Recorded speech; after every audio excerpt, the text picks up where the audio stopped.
नमस्कार साथियों, स्वागत है आप सभी का।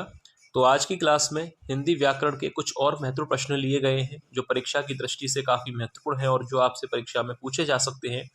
तो चलिए आज की क्लास को शुरू करते हैं और देखते हैं पहला प्रश्न। तो देखिए पहला प्रश्न, यह वर्ण का उच्चारण स्थान क्या है? ऑप्शन ए कंठ, बी तालु, सी दंत या ऑप्शन डी मूर्धा। तो राइट आंसर क्या होगा? यह वर्ण का उच्चारण स्थान क्या होगा? यह अंतःस्थ वर्ण कहलाता है, यह आपको पता होगा। तो इसका उच्चारण स्थान क्या होगा? कंठ से, तालु या दंत या मूर्धा। तो राइट आंसर आपको याद रखना है कि यह वर्ण का उच्चारण स्थान है तालु। ऑप्शन बी राइट आंसर हो जाएगा।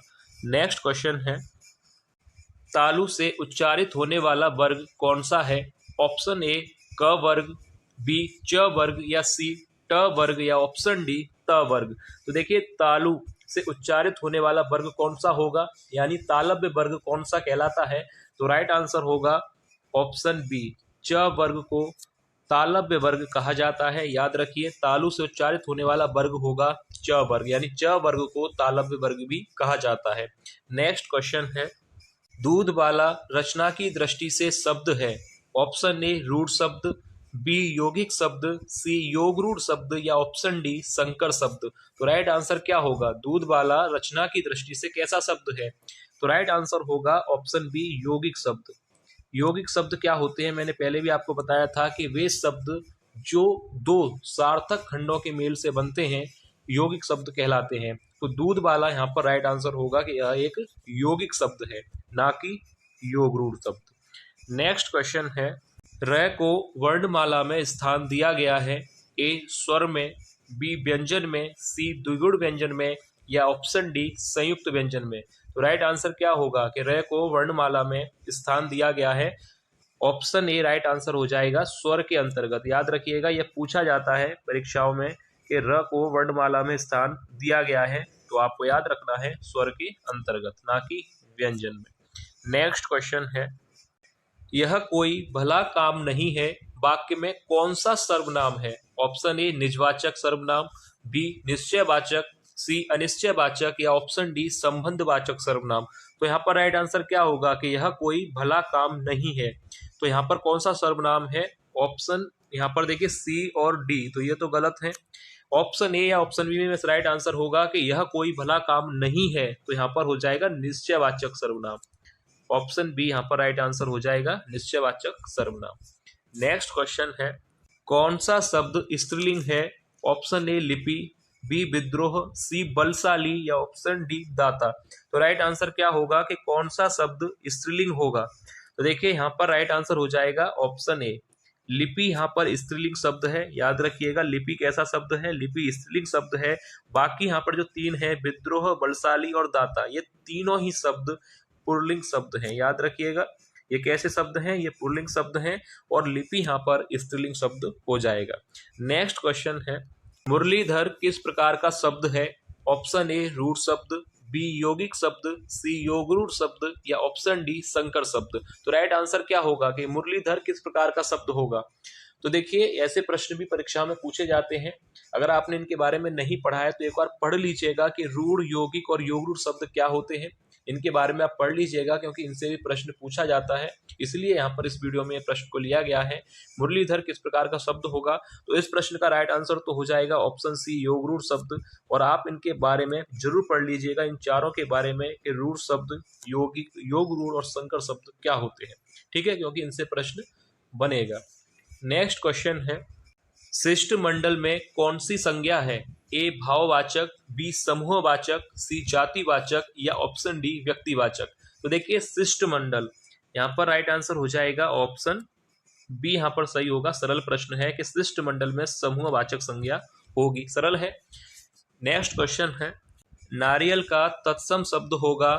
ऑप्शन ए नारिकेल, बी नारिकेल, सी नारिकेले या ऑप्शन डी नारियल। तो देखिए नारियल का तत्सम शब्द क्या होगा? इंपॉर्टेंट प्रश्न है, ये परीक्षा के लिए पूछा जाता है, तो ध्यान से इसका आंसर देखिएगा कि नारियल का तत्सम शब्द हो जाएगा ऑप्शन बी नारिकेल। मात्राओं का भी ध्यान रखिएगा, यहाँ पर ऑप्शन ए गलत होगा, ऑप्शन बी सही होगा नारिकेल। नेक्स्ट क्वेश्चन है, सैंधव किसका पर्यायवाची शब्द है?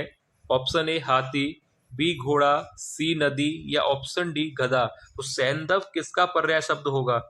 हाथी का, घोड़ा, नदी या गधा। तो देखिए नदी और गधा तो दोनों ही गलत हैं। सैंधव पर्याय होता है घोड़े का। ऑप्शन बी बिल्कुल सही आंसर हो जाएगा। नेक्स्ट क्वेश्चन है, हे, अरे किस कारक का परसर्ग है? ए कर्ता, बी करण, सी संप्रदान या डी संबोधन। तो राइट आंसर क्या होगा? अरे और हे किस कारक का परसर्ग है यानी विभक्ति है? कर्ता कारक की या करण या संप्रदान या संबोधन। तो राइट आंसर हो जाएगा यह है संबोधन कारक की विभक्ति। याद रखिएगा ये दोनों किस कारक की विभक्ति है? यह है संबोधन कारक की विभक्ति, याद रखिएगा। नेक्स्ट क्वेश्चन है वर्तिका का तद्भव शब्द क्या होगा? ऑप्शन ए मात्रक, बी 32, सी बांट या ऑप्शन डी बत्ती। तो ये परीक्षा में पूछा जाता है, ध्यान से इसका आंसर देखिएगा कि वर्तिका का तद्भव शब्द क्या हो जाएगा। तो वर्तिका का तद्भव शब्द क्या होता है? ऑप्शन डी बत्ती, याद रखिएगा। सरल प्रश्न है, 32 नहीं होगा ना ही बांट होगा, ऑप्शन डी ही राइट आंसर है, बत्ती। नेक्स्ट क्वेश्चन है के आरंभ में ही विघ्न पड़ना किस मुहावरे का अर्थ है? ऑप्शन ए सिर मारना, बी सिर पर सेहरा बंधा होना या सी सिर मुड़ाते ही ओले पड़ना या ऑप्शन डी सिर पर शैतान सवार होना। तो देखिए कार्य के आरंभ में ही विघ्न पड़ना, यह किस मुहावरे का अर्थ होगा? तो देखिए सिर मारना गलत है, सिर पर सेहरा बंधा होना भी गलत है और सिर पर शैतान सवार होना। तो राइट आंसर हो जाएगा सिर मुड़ाते ही ओले पड़ना। तो ऑप्शन सी यहाँ पर राइट आंसर हो जाएगा। नेक्स्ट क्वेश्चन है मिट्टी का तत्सम शब्द क्या होगा? ऑप्शन ए मिट्टिका, बी मृतिका, सी मिट्टिका या ऑप्शन डी मृत्तिका। तो राइट आंसर क्या होगा? मिट्टी का तत्सम शब्द हो जाएगा ऑप्शन डी मृत्तिका, याद रखिएगा। ऑप्शन डी राइट आंसर होगा। और ये भी प्रश्न इंपोर्टेंट है, सभी प्रश्न जो भी आप देख रहे हैं वीडियो में सभी महत्वपूर्ण प्रश्न है और परीक्षाओं के ही प्रश्न है, तो ध्यान से देखा कीजिए। राम द्वारा पढ़ाया जा रहा है, इस वाक्य में कौन सा वाच्य होगा? कर्म वाच्य, भाव वाच्य या कर्ता वाच्य। तो राइट आंसर इसमें से क्या होना चाहिए? राम द्वारा पढ़ाया जा रहा है, तो इस वाक्य में कौन सा वाच्य होगा? तो ये वीडियो का वैसे लास्ट प्रश्न है और एक प्रश्न आप लोगों के लिए दिया जाता है, तो यही प्रश्न है जो आप लोगों को करना है कि राम द्वारा पढ़ाया जा रहा है, इस वाक्य में आपको बताना है कि कौन सा वाच्य होगा। ये एक टेस्ट प्रश्न के तौर पे आप इसको करिएगा। तो ये था वीडियो का लास्ट प्रश्न। उम्मीद है आपको वीडियो पसंद आई होगी, तो वीडियो को लाइक कीजिएगा और जो भी विद्यार्थी पहली बार क्लास ले रहे हैं चैनल को सब्सक्राइब जरूर कर लें। ऐसे ही प्रश्न कराए जा रहे हैं डेली, तो आप अपनी तैयारी के लिए चैनल से जुड़ सकते हैं। तो चलिए मिलेंगे नेक्स्ट क्लास में, तब तक के लिए धन्यवाद।